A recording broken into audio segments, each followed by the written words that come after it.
What's the meaning of blinking?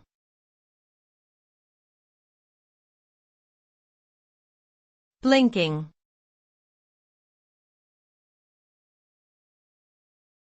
Blinking.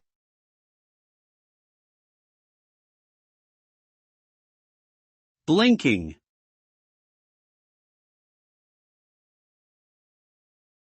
Blinking.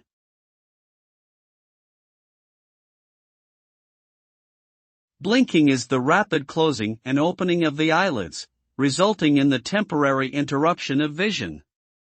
This involuntary action is controlled by the reflex arc that involves the nervous system.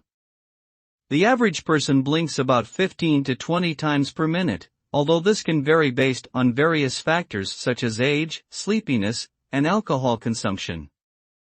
Blinking is essential for keeping the eye lubricated, protecting it from foreign objects, and spreading tears across the surface to ensure clear vision. Moreover, blinking also plays a role in nonverbal communication, with its absence indicating deception or discomfort.